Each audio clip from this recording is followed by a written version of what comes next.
आज का हमारा पहला सवाल है। हम इससे पहले जो है वो सवाल कर चुके थे, 100 सवाल कर चुके थे असेसमेंट एंड एवेल्यूएशन के। आज हम फर्दर मूव करते हैं। पहला सवाल है हमें, which of the following is the limitation of Bloom taxonomy. Bloom taxonomy की लिमिटेशन कौन सी है इसके अंदर? Too focus on, too narrow focus, बहुत ज्यादा नैरो होकर चीजों के ऊपर फोकस करती है। टू ब्रॉड फोकस, बहुत ज्यादा वसी है चीजों को देखने के अंदर। डजंट अकाउंट फॉर क्रिएटिविटी, ये क्रिएटिविटी को मद्देनजर नहीं रखती। डजंट अकाउंट फॉर टेक्नोलॉजी, ये टेक्नोलॉजी को अकाउंट नहीं करती। ये जो ब्लूम, डजेंट जी जी बोलिए। ये ब्लूम टैक्सोनॉमी जो है 1956 के अंदर आई। बेंजामिन ब्लूम ने इसको दिया। और इसके स्टेप्स जो थे 1956 के अंदर, knowledge, comprehension, application, analysis, synthesis and evaluation थे। इनके अंदर ये स्टेप बाय स्टेप एक फोकस्ड प्रोग्राम चीज थी।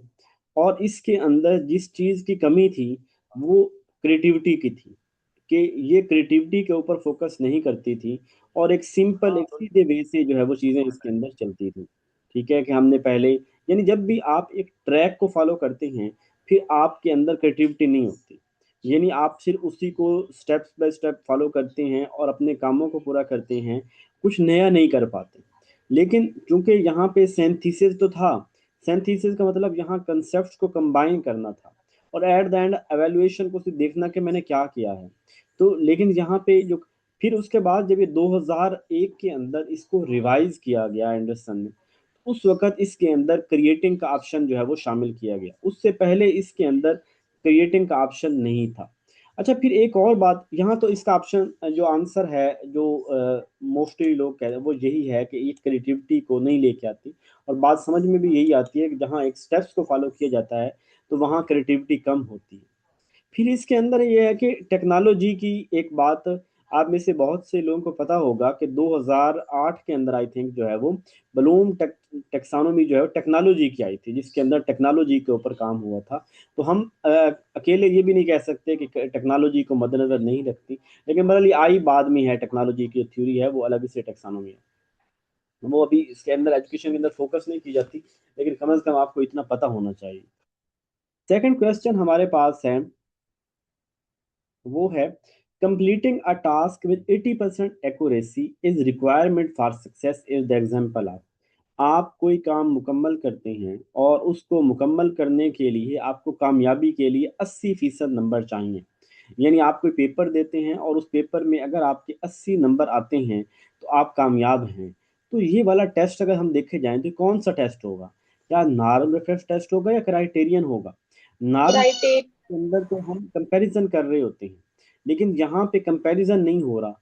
यहाँ एक स्पेसिफिक क्राइटेरिया के ऊपर बात हो रही है कि 80%, जिस बच्चे के 80% नंबर आएंगे वो बच्चा सक्सेसफुल होगा, जिसके 80% नंबर नहीं होंगे वो कामयाब नहीं होगा। तो ये वाला जहाँ पे हम किसी खास क्राइटेरिया की बुनियाद पे उसको ताल्लुक को या मुकाबले को देख रहे हैं या उसको, तो ये क्राइटेरियन रेफरेंस टेस्ट होगा। Fixed ideas and ball park measurement are the qualities of fixed ideas, जहाँ पे चीजें बदल कोई ना रही। बॉल पार्क भी इसी तरह कहते हैं कि जहाँ पे चीजें जो है ना वो कोई कोई उसके अंदर कोई तब्दीलियां ना आ रही हो, एक चीज एक सेम अप्रोच हो। इसके लिए ना साइंस के अंदर एक टर्म यूज होती है, पुसैडो साइंस। इसके अंदर क्या होता है कि देखें, एक कोई मरीज कोई बीमार है, आप उसके पास मेडिसिन लेके जाते हैं, उसे बताते हैं कि मैंने ये 20 रुपए की आपके लिए मेडिसिन लेके आया हूँ और आप ठीक हो जाएंगे। तो मरीज ने उस 20 रुपए की मेडिसिन से ठीक कोई नहीं होना कि ये कोई रकम है, आपसे 20 रुपए मेरे ऊपर खर्चा किया। आप उसी पेशेंट को बताएं कि मैं आपके लिए मेडिसिन लेके आऊँ, ये शहर की सबसे महंगी मेडिसिन है और ये मैं 5,000 में लेके आया हूँ, तो वो मरीज ठीक हो जाएगा, हालांकि वो मेडिसिन वही है। या इसके लिए एक और टर्म होती है कि आप कोई ऐसी मेडिसिन देते हैं जिसके अंदर कोई कुछ केमिकल कुछ नहीं है, यानी ना उसका बीमारी और ना इलाज है, लेकिन वो अगले बंदे को आप ये कहते हैं कि ये चीज़ जो मैं आपके लेके आया हूँ ये चीज़ आपको ठीक कर देगी और ये सबसे ज़बरदस्त दवा है। और वो उसका असर लेके जो है वो जो है वो होगा। तो सीडो साइंस जो ये वाली जो है, इसके लिए टर्म बाल जहाँ चीज़ें बदल कोई ना रही हो, चीज़ें फिक्स हो, उनके अंदर कोई उनका कोई असर ना हो, उनके अंदर किसी तरह की कोई इंप्रेशन कुछ ना हो, तो उसको हम बोलते हैं फिक्स्ड आइडियाज या बाल पास।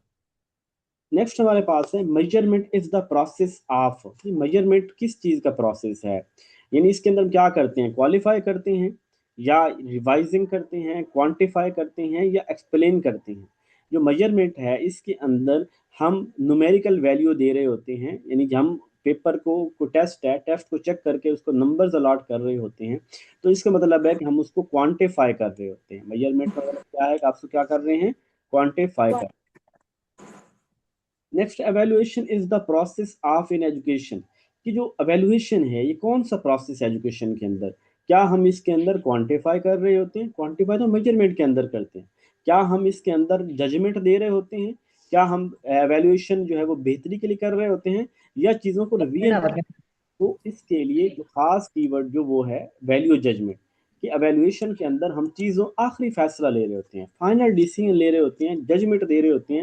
एवेल्युएशन हमारी हायरार्की की assessment, test, measurement, assessment, evaluation इसका आखिरी स्टेप है जिसकी बुनियाद पे हम बड़े फैसले कर रहे, प्रीवियस रिजल्ट्स की बुनियाद पे हम बड़े फैसले कर रहे होते हैं, जजमेंट दे रहे होते हैं, इंसाफ कर रहे होते हैं, क्लोजनेस की तरफ जा रहे होते हैं। तो ये वैल्यू जजमेंट होती है। 106 है examination given at the end of a course to see how much you have learned are card. आपसे पेपर लिया जाता है और वो कोर्स को पढ़ाने के बाद आपसे पेपर लिया जाता है, और इसका पर्पज ये होता है कि ये देखना कि आप कितना कुछ सीख चुके हैं। तो ये कौन सा टेस्ट होगा, एग्जाइटी टेस्ट होगा, achievement, aptitude test, adjustment test. ऐसे टेस्ट को जहाँ पे हम लर्निंग चेक कर रहे हो, कितनी लर्निंग हो गई, कितनी रहती है, कितना कुछ कर लिया, तो इसको अचीवमेंट टेस्ट बोलते हैं। क्या बोलते हैं, अचीव। जहाँ पे हम लर्निंग चेक कर रहे होते हैं वो उसको। जो एप्टीट्यूड टेस्ट होता है ये होता है कि किसी शख्स की एबिलिटी को देखना कि फ्यूचर के अंदर वो कैसे परफॉर्म करेगा। ठीक है दिशांत साहब, कि एप्टीट्यूड टेस्ट कोई ऐसा टेस्ट जिसकी बुनियाद पे हम ये फैसला कर सके कि जिस जिस तरह इस शख्स ने इस टेस्ट में परफॉर्म किया है, मुस्तकबिल के अंदर भी ये ऐसे परफॉर्म करेगा, मुस्तकबिल में ये बनेगा, तो उसको हम, यानी जहाँ पे कोई झलक मुस्तकबिल की आ रही हो, उसे हम एप्टीट्यूड टेस्ट बोलते हैं। One sentence summary is a form of. आप क्लासरूम के अंदर पढ़ाते हुए बच्चों को एक लाइन के अंदर समरी देते हैं, आप बहुत अच्छी हो, वाओ कमाल, आपने ठीक कर दिया। तो इस तरह करके जब हम उसके अंदर जो एक अपने कमेंट्स दे रहे होते हैं, वन सेंटेंस समरी कर रहे होते हैं, तो ये क्या होता है, पहली बात कि जो क्लासरूम के अंदर हो रही होती है, नहीं इसको वन वन सेंटेंस की बात हो रही है, वो तो शायद वन वर्ड की हो। जहाँ देखिए वन सेंटेंस समरी, सेंटेंस होता है कि जो आप एक फिक्रा बोल रहे हैं, बेटा वाओ ग्रेट, आपने सबक अच्छी तरह, आपको सही समझ आ रही है, ये ड्यूरिंग की बात हो रही है। ये इसको, ये वन टेंस सेंटेंस समरी होती है, ये फॉर्मेटिव एवेल्युएशन होती है। कि आप ड्यूरिंग क्लास जब बच्चे को थपकी दे रहे हैं, उनसे पूछ रहे हैं, उनको कमेंट्स दे रहे हैं, उनकी रिफ्लेक्शन, अपनी टीचिंग मेथड की रिफ्लेक्शन देख रहे हैं, तो एक वन सेंटेंस समरी जो है वो फॉर्मेटिव के अंदर आती है। इसके लिए एक और टर्म भी यूज होती है जिसे कहते हैं, सॉरी ये इंटरनेट इशू की वजह से जो है वो एकदम डिस्कनेक्ट हो गया, दोबारा जस्ट। ओके सभी आ गए हैं, अ, आवाज भी आ रही है मेरी? Yes sir. जी सर। यस सर आ रही है। ठीक है ठीक है। तो एकदम ना इंटरनेट का मसला, लाइट है नहीं, तो ये आपको पता है कि फिर पाकिस्तान में इस तरह के मसाइल चलते रहते हैं। तो सी ए, वैसे ओवरऑल भी कह रहे थे कि नेटवर्क इशू का सर। ठीक है। अच्छा, CAT एक टर्म यूज होती है जिसे कहते हैं क्लास रूम असेसमेंट टेक्निक। तो ये क्लास रूम असेसमेंट टेक्निक भी फॉर्मेटिव असेसमेंट के अंदर आती है। ठीक है, फॉर्मेटिव के अंदर आती है। अच्छा, उसके बाद जो है वो नेक्स्ट सवाल देखते हैं, 108 नंबर सवाल।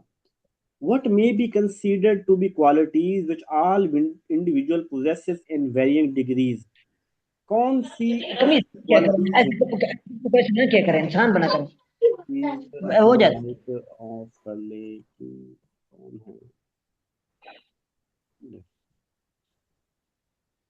अच्छा, मैं जब आपसे क्लास लेनी होती है और मेरे बच्चे जो है वो जाग रहे हों, शोर कर रहे हों, तो मैं क्लास बाहर बैठ जाता हूँ सीन में। मॉस्किटो मुझे काट रहे होते हैं, लेकिन मुझे पता है कि मुझे पढ़ाना है, तो मैं, अब बच्चे सो गए हैं तो मैं जो है स्कूल से पढ़ा पा रहा हूँ। तो इन चीज़ों को मैनेज किया करें। जो भी अपने वसाइल के अंदर रहते हुए मसाइल फेस कर लिया करें, ये ज़िंदगी का हिस्सा है। अच्छा जी, what may be considered to be qualities which all individual possesses in varying degrees। अब जो इंडिविजुअल्स हैं, क्वालिटीज जो आप कंसीडर करते हैं कि एक इंडिविजुअल को अंदर होनी चाहिए विच वेरिंग डिग्रीज, इस सवाल को थोड़ी सी स्टेटमेंट को समझना, वो क्या होगा? एप्टीट्यूड होगा, एक्टिविटीज होगी, एक्सपेरिमेंट होगा, ट्रेनिंग होगी। यहाँ हम बात कर रहे हैं क्वालिटीज की। क्वालिटीज हमें लेके जाती हैं जो हम कंसीडर टू बी क्वालिटीज कि ये सारे बच्चों के अंदर, अब जैसे मैं किसी को अंदर ना इसके अंदर एमबीबीएस के अंदर एडमिशन देता हूँ तो मैं देखता हूँ कि इसके अंदर ये क्वालिटी है कि ये बंदा एमबीबीएस के अंदर अच्छा परफॉर्म कर लेगा। ठीक है, कि किसी इंडिविजुअल के अंदर यार ये इसके अंदर ये डिग्री ये चीज़ है और ये चीज़ इसको इसको आगे ये फर्दर लेके जाएगी, यानी आप कंसीडर कर रहे हैं कि इसके अंदर ये खूबी है और ये इंडिविजुअल के अंदर ये चीज़ें हैं, तो ये एप्टीट्यूड के अंदर आएगा। यहाँ आपको थोड़ा सा उसको समझने की ज़रूरत होगी। क्वालिटीज़ हो रही हैं, उसको कंसीडर किया जा रहा है किसी इंडिविजुअल के अंदर और वो खास वेरिंग डिग्रीज की बुनियाद पे हैं और इट मीन कि हम उसकी बुनियाद पे कुछ देखना चाह रहे हैं तो एप्टीट्यूड टेस्ट के अंदर आएगा। Which report of children behaviour are becoming increasingly popular in some school system. आजकल कुछ स्कूलों के अंदर ये रिपोर्ट जो है वो बहुत ज़्यादा फेमस हो रही है, तो कौन सी रिपोर्ट है जी वो वाली? टोटल सी अनिकडोटल, जी बिल्कुल, अनिकडोटल रिकॉर्ड। अनिकडोटल रिकॉर्ड क्या होता है कि जिसके अंदर टीचर्स बच्चे का मुकम्मल बिहेवियर इन से लेके कॉलेज स्कूल में दाखिल होने से लेके उसके जाने तक उसकी तरफ से होने वाली तमाम एक्टिविटीज़ को वो नोट करते हैं और उनका पूरा प्रॉपर रजिस्टर बनाते हैं। बच्चे को पता नहीं होता, उसकी हर चीज़ की निगरानी की जा रही होती है कैमरे से और वैसे हर तरह से उसकी मॉनिटरिंग हो रही होती है। और फिर वक्त आने पे उस जब कभी जैसे आप ये देख लें, आपको जो है ना कभी आपका खिलाफ कोई केस बन जाए, ठीक है, अब खुदा ना करे तो वो क्या होगा, उस वक्त आपके तमाम जो मुर्दे हैं ना, आपके गड़े हुए जो आपके गुनाह हैं ना, सारे बाहर आ जाएंगे। यार इसके अंदर तो ये भी खामियां थी, यानी साबित चीज़ें, इसके खिलाफ ये एफआईआर दर्ज हुई थी, इसकी फलां पोस्टें ऐसी हैं, फलां ऐसा है, तो सारी चीज़ें बाहर आ जाएंगी। वो आपका एक किस्म की उसकी पूरी प्रोफाइल पोर्टफोलियो उठा के बाहर लेके आ जाएंगे। तो अनिगडोटल रिकॉर्ड आपके खुफिया तौर पे मुरतब किए जाने वाला टीचर की तरफ से वो चीज़ें हैं जो कि वक्त आने पे उसको देखा जाता है। तो आजकल अच्छे स्कूलों के अंदर इस चीज़ को प्रेफर किया जाता है। The record no used in most school system is of the dash variety. आजकल के स्कूलों के अंदर कौन सा रिकॉर्ड जो है वो यूज किया जाता है जी? कौन सा रिकॉर्ड? कम्युलेटिव रिकॉर्ड किसे कहते हैं? ऐसा रिकॉर्ड जिसके अंदर ईच एंड एवरीथिंग हो, यानी अगर मैं एनेक्डोटल रिकॉर्ड को, अगर मैं पोर्टफोलियो को, अगर मैं बच्चे की अचीवमेंट को और बच्चे की सारी चीज़ों को जो एक इदारे के अंदर, चाहे वो एकेडमिक हो चाहे नॉन एकेडमिक हो, उन सारी एक्टिविटीज सबको इकट्ठा कर लूँ, तो वो जो रिकॉर्ड होगा वो कम्युलेटिव रिकॉर्ड होगा। और कम्युलेटिव रिकॉर्ड जो है वो इन इन स्कूलों के अंदर जो है वो यूज़ किया जाता है आजकल। मतलब ओवरऑल उसकी सारी, सिर्फ उस बच्चे का ये नहीं देखा जाता कि इस बच्चे के एकेडमिक मार्क्स कितने हैं, बल्कि उस स्कूल उस इदारे के अंदर बच्चे की नॉन एकेडमिक एक्टिविटीज़ भी हैं, वो भी कंसीडर की जाती हैं। The evaluation may be of new curricular system and style of। जो एवेल्युएशन आप करते हैं किसी बच्चे की, वो हो सकता है कि उसके नए करिकुलम या नए स्टाइल के साथ हो। तो इस चीज़ का किसके साथ ताल्लुक है? करिकुलम या स्टाइल का किसी एवेल्युएशन किस चीज़ के साथ ताल्लुक है?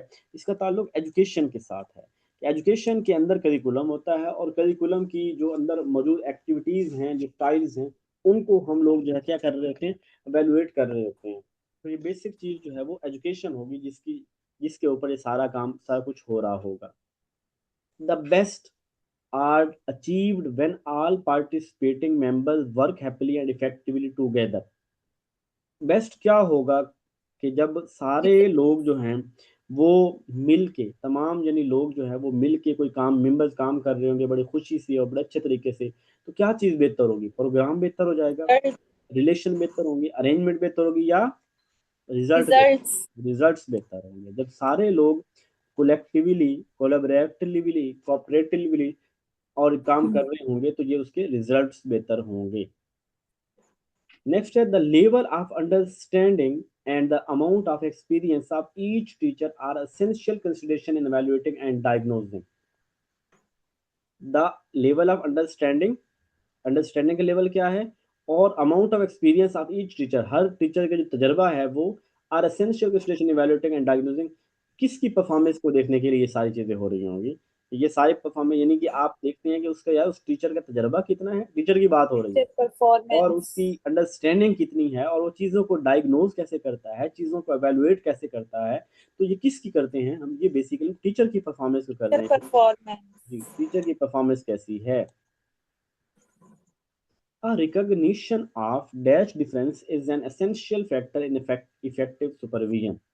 रिकग्निशन ऑफ किस चीज की रिकग्निशन जो है वो is an essential factor effective supervision के अंदर जो किस चीज की डिफरेंस के रिकग्निशन ऑफ डैश डिफरेंस, किस चीज के अंदर डिफरेंस हो कि आपको पता चलता है कि ये वाली चीज जो है इफेक्टिव है, ये सुपरविजन इफेक्टिव है। वर्कर इंडिविजुअल परफॉर्मेंस या टीचिंग, क्या चीज इंडिविजुअल, आपको बताएगी कि कौन कोई बंदा जो है वो कितना जो है वो है रिकग्निशन ऑफ किसकी?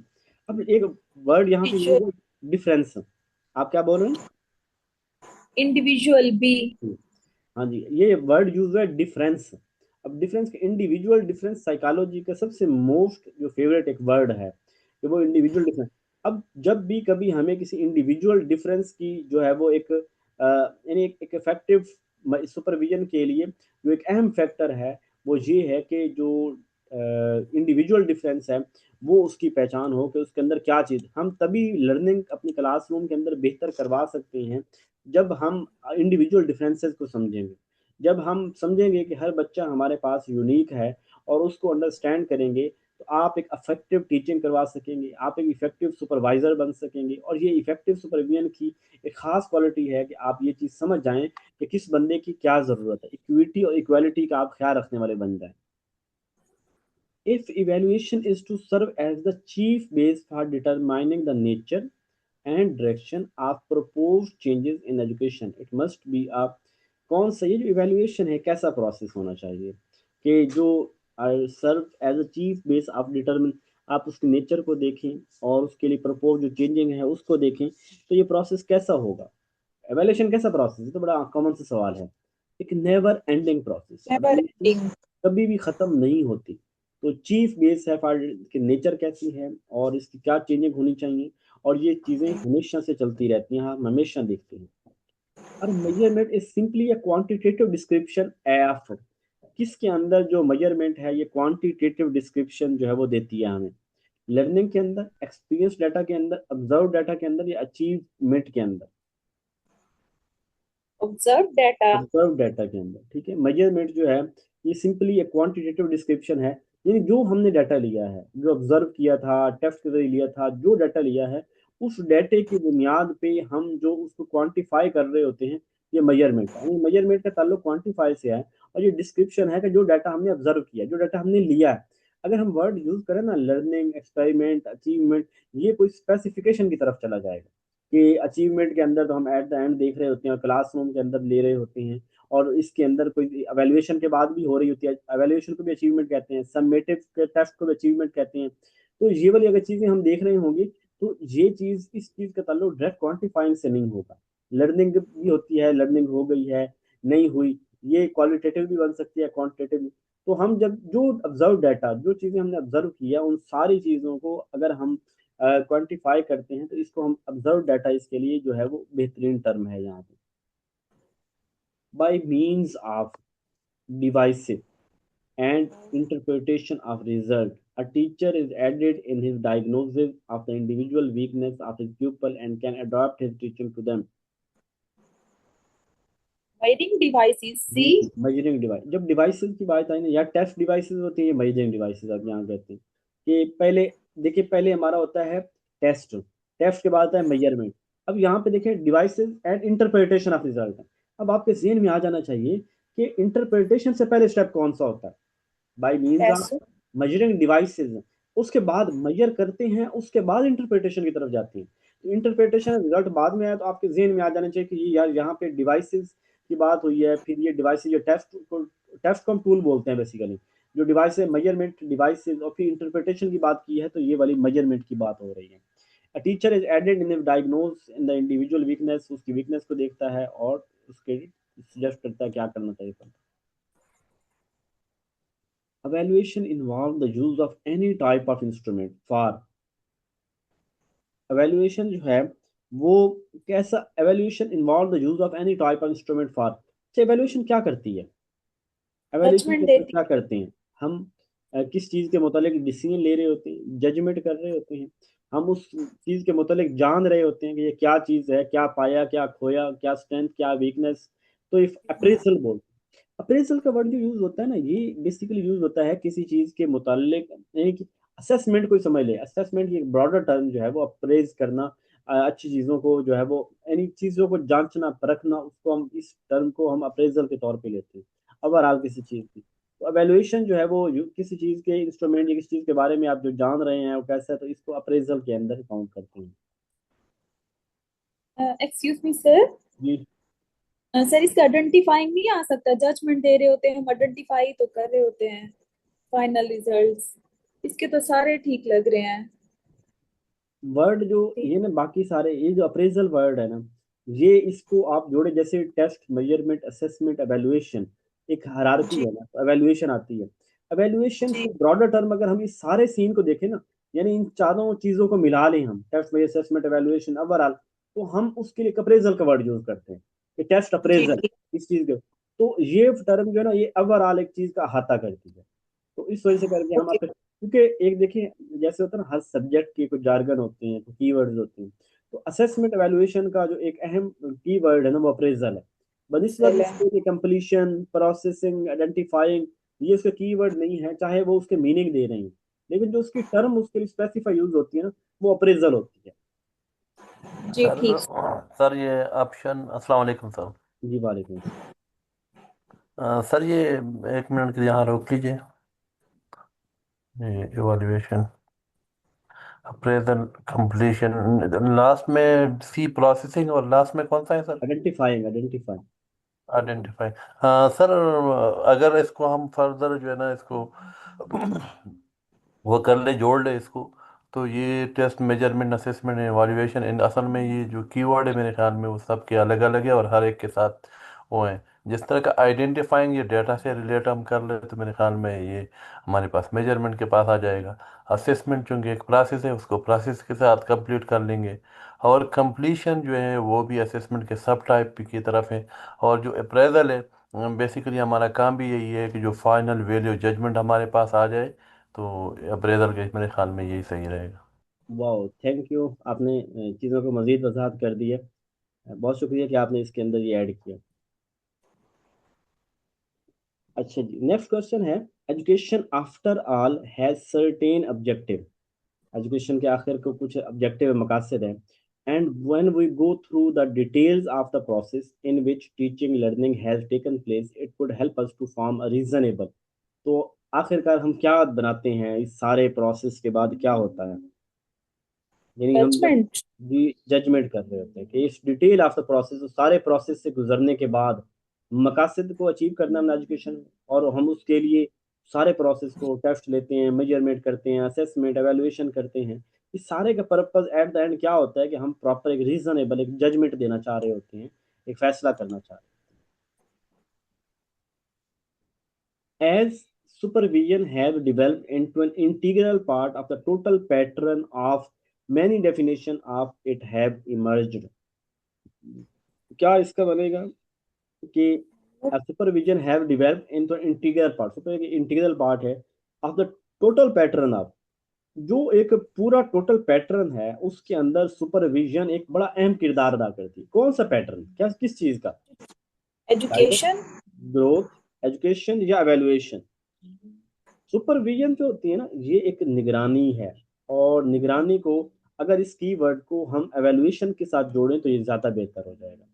कि हम जो सुपरविजन कर रहे हैं कि अहम किरदार है टोटल पैटर्न के, असेसमेंट के या एवेल्युएशन के, यानी वर्ड या एवेल्युएशन या असेसमेंट कहें, कि ये बहुत सी डेफिनेशन ऐसी हैं कि जो ये कहती हैं कि अगर सुपरविजन जो है वो एक इंटीग्रल पार्ट, एक यानी अच्छी सुपरविजन हो, एक उसका बड़ा अहम किरदार है इस पूरे पैटर्न के अंदर, तो ये एवेल्युएशन के पूरे पैटर्न के अंदर।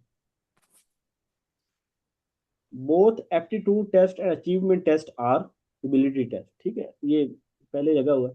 यानी एप्टीट्यूड मुस्तकबिल के लिए होता है, और इसके अंदर हम यही देखते हैं किसी शख्स की एबिलिटी को देखते हैं, और अचीवमेंट के अंदर भी आउटकम को देख रहे होते हैं बस एप्टीट्यूड फ्यूचर के लिए होता है, अचीवमेंट भी फ्यूचर होता है, लेकिन अचीवमेंट के अंदर हमारा फोकस ना उस प्रेजेंट मोमेंट होता है कि जो मैंने पढ़ाया है क्या वो बच्चों को आता है, क्या उन्होंने लर्न कर लिया। यानी हमारा प्रेजेंट मोमेंट जो ज़्यादा जो है वो अहमियत हामिल होता है वो अचीवमेंट के अंदर होता है, और एप्टीट्यूड के अंदर हम फ्यूचर की बात करते हैं। तो इसका तो एबिलिटी टेस्ट जो है वो ठीक है।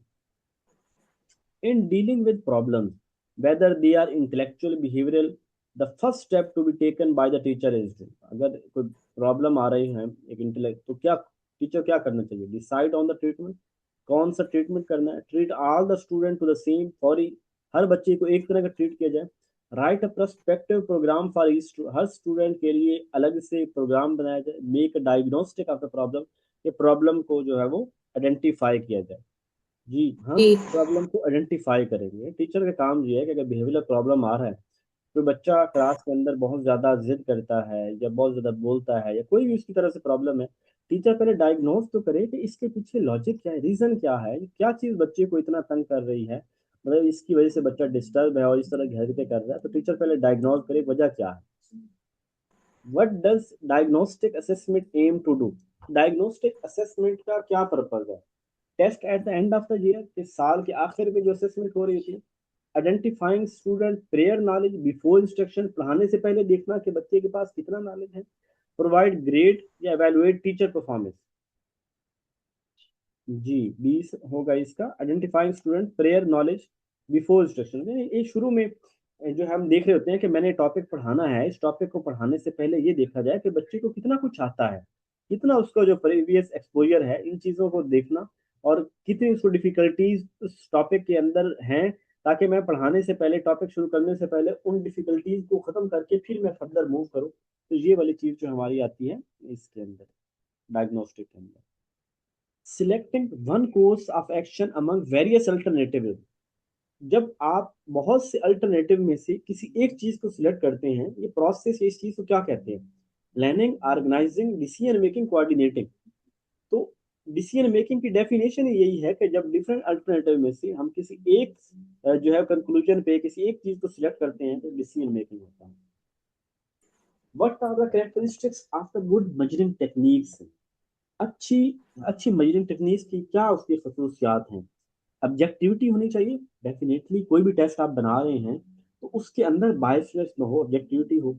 रिलायबिलिटी होनी चाहिए, ये बात भी ठीक है। यूजेबिलिटी, वो काबिल फहम हो, काबिल इस्तेमाल हो, उसके जो है आसानियाँ हो, ये भी होनी चाहिए।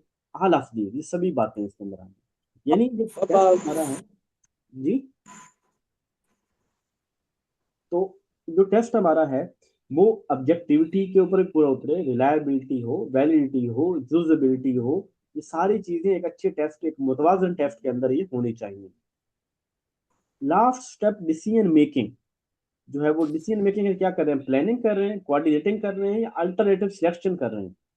डिसीजन मेकिंग एक प्रोसेस, मतलब एक तरीके कार है डिसीजन मेक। अब डिसीजन जब हम करते हैं तो हम देखते हैं कि क्या हमारी नीड क्या है, हमने क्या ऑब्जेक्टिव क्या है, क्या क्या ऑप्शन अवेलेबल हैं। आखिर में हमने फैसला ये करना होता है कि उन जो अवेलेबल, जो ऑप्शंस हैं अवेलेबल, जो हमारे पास चीज़ें हैं, उनमें से बेस्ट चीज़ को सिलेक्ट करना, बेस्ट आइडिया को सिलेक्ट करना, बेस्ट अल्टरनेटिव को देखना। तो ये अल्टरनेटिव सिलेक्शन डिसीजन का आखिरी स्टेप होता है। And assessment carried out through out the course is called, वो असेसमेंट जो पूरे कोर्स के दौरान चलती रहती है, दरमियान चलती रहती है, ऐसी असेसमेंट को हम क्या कहते हैं?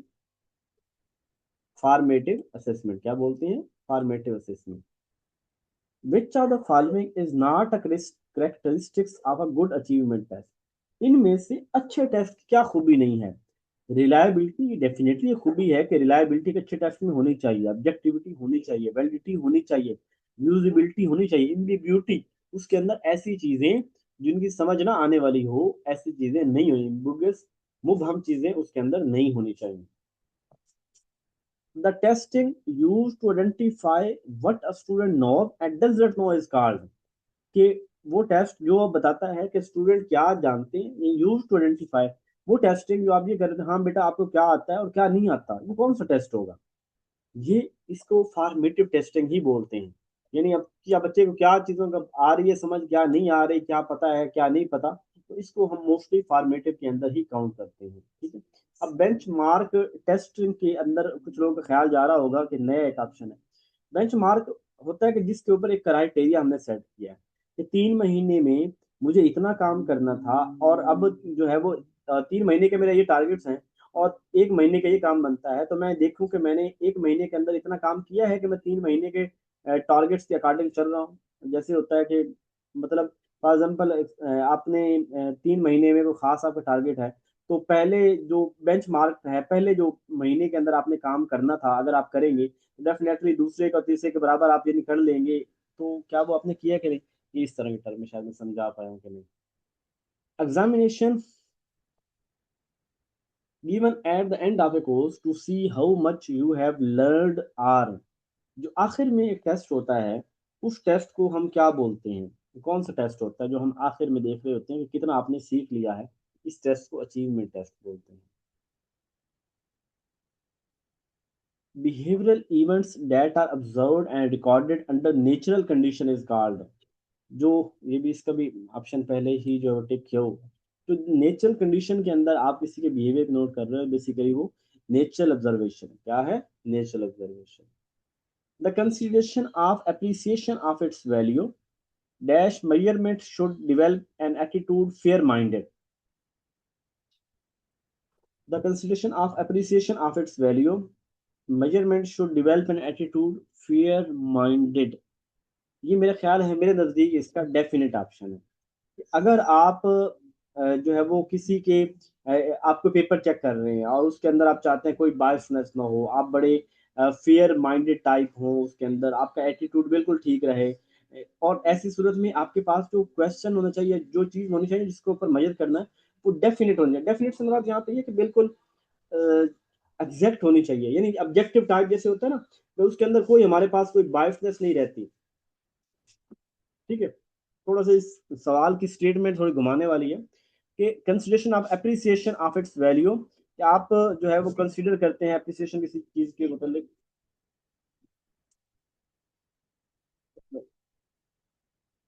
तो मेजरमेंट आपने करनी है, वो मेजरमेंट फेयर माइंडेड के साथ हो, फेयर एटीट्यूड के साथ हो, तो ये डेफिनेट होनी चाहिए कि उसके अंदर कोई किसी तरह की जो है वो बायसनेस नहीं होगी, यदि वो बिल्कुल फिक्स चीज होनी चाहिए, ऑब्जेक्टिव टाइप होनी चाहिए। which test doesn't which test don't directly measure future accomplishment and measure present performance, जो डायरेक्टली से फ्यूचर अकम्पलिश नहीं, बल्कि वो मेजर करता है प्रेजेंट, जो जो प्रेजेंट को मेजर करता है। मैंने अभी आपको पहले एक कीवर्ड इसके मतलब बताया भी है कि जो प्रेजेंट के अंदर हमारा किस चीज के ऊपर फोकस होता है, फ्यूचर के अंदर की बात हो रही हो तो वो तो हम कहते हैं एप्टीट्यूड टेस्ट हो, लेकिन प्रेजेंट के अंदर हम किस चीज की बात करते हैं, ये आप बताएंगे? अचीवमेंट की। जी, achievement test.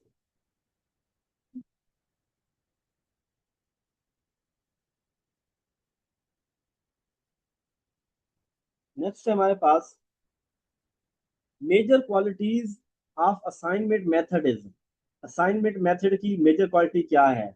This method is economic, student learning by doing take place, student develop the habit of hard working, it save teacher from exclusive evaluation. कौन सा ऑप्शन ठीक होगा?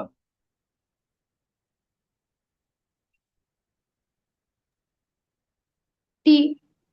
सी ऑप्शन ठीक होगा, जिसके अंदर हम student develop the habit of hard working. क्या कहा? अच्छा, initially how many level consist of solo taxonomy, solo taxonomy के अंदर कितने लेवल इनिशियली थे? आजकल तो जो है उसके अंदर 5 हैं।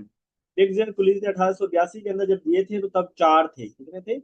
4 थे। ये बाद में इसको 5 कर दिया गया, उसके अंदर कई स्ट्रक्चर भी शामिल कर दिया गया कि कुछ लोग हमारी तरह बहुत नालायक भी होते हैं जिन्हें कुछ भी नहीं आता होता, तो इन लोगों को भी शामिल किया जाए, बजाय ये हम देखें कि सिर्फ किसको एक बात आती है, किसको 2 बातें आती हैं। हम उन लोगों को भी कंसिडर करें जो हमारे जैसे निकम्मे होते हैं। How many domains are in taxonomies of educational objective? 3 domains हैं हमारे पास, कौन सी? Cognitive domain, affective domain and psychomotor domain. In norm reference system, child performance is compared to, बच्चे की परफॉर्मेंस किसके साथ कंपेयर की जा जाती है? मेंबर ऑफ हिज ग्रुप, उसके ग्रुप के मेंबर्स के साथ, सेट ऑफ किसी खास स्टैंडर्ड पे, member of the junior group, his own ability. अगर बात है रीजनेबिलिटी या सेट ऑफ स्टैंडर्ड की बात, ये तो वो हो जाएगी criterion. Member of the group यानी उसके बाकी दोस्तों के साथ उसकी प्रोग्रेस को कंपैरिजन किया जा रहा होता है। Measurement and evaluation can be use to, किस काम के लिए यूज होती है? स्टूडेंट को मोटिवेट करने के लिए, इससे स्टूडेंट को मोटिवेशन मिलती है। समहाउ हम कह सकते हैं कि जब आप मेजरमेंट या एवेल्युएशन कर रहे होते हैं, अब हमारे नंबर्स, हमारे मार्क्स हमें जो है वो मोटिवेट कर रहे होते हैं, हमारी अप्रिसिएशन, जो फीडबैक हमें उससे मिलता है, तो जो रिफ्लेक्शन हमें मिलती है उसकी वजह से हमें मोटिवेशन मिल रही होती है। Assess the effectiveness of learning activities, हमें पता चलता है कि हमारी लर्निंग एक्टिविटीज कितनी इफेक्टिव रही, कितना हमने अच्छे तरीके से पढ़ाया। Help develop the scope and sequence of teaching, और हमें मदद करती है कि हम देखें कि हमारी टीचिंग का स्कोप और सीक्वेंस क्या कैसी जा रही है, ठीक जा रही है कि नहीं जा रही। Examination given at the end of a course to see how much you have learned are, तो ये कौन सा टेस्ट होगा जो सबसे सवाल पहले गुजर नहीं चुका, कोई रिपीट हो रहा हो अचीव तो सवाल तो मुझे बता दिया करें प्लीज, कि वो हम जो है वो निकाल दिया करें। तो आखिर के अचीवमेंट लिए टेस्ट। जी, अचीवमेंट टेस्ट। वो ठीक है, मतलब कोई सवाल अगर रिपीट हो ना, जो पहले हो और बाद में आए, तो प्लीज आप मुझे ये बता दिया कीजिएगा कि सर ये सवाल रिपीट हुआ है, ताकि मैं चाह रहा हूँ कि मैं जो अपना नेक्स्ट मेरी बुक आएगी उसके अंदर ये सारे सवाल जो मैं आपको करवा रहा हूँ, करवाऊंगा जितने करवा सका। सवाल तो 5,000 है, हम तो 30-30 सवाल कर रहे हैं, तो 30-50 हम सवाल कर रहे हैं, तो हम 5,000 सवाल पूरा नहीं कर सकेंगे जो एमसीक्यूज मेरे पास है। इनको मैं अपनी जो नेक्स्ट एडिशन बुक है उसके अंदर शामिल करूँ, तो कोई सवाल रिपीट ना हो, तो रिपीट हो तो बता दीजिएगा। The content validity of a test is defined as, content validity क्या है? कंसिस्टेंसी मेजर करते हैं उसके अंदर, अप्रोप्राइट इंटरप्रेशन स्कोर की इंटरप्रिटेशन करते हैं, पर्पसफुल मेजरमेंट करते हैं, good coverage of the course करते हैं। तो कंटेंट वैलिडिटी के अंदर हम good coverage of the course की बात करते हैं कि कोर्स कितना कवर हुआ है, उस कितना कंटेंट में से हमने ये पेपर बनाया। आज के लिए 40 सवाल ही, ठीक है, हमने एक से शुरू किया 140 तक, अब दूसरी क्लास नहीं होगी, ठीक है, इतना ही आज के लिए हजम कर ले तो ये काफी है। ठीक है, अपना ख्याल रखिएगा, कोई सवाल हो तो बता दीजिएगा। जज़ाकल्लाह।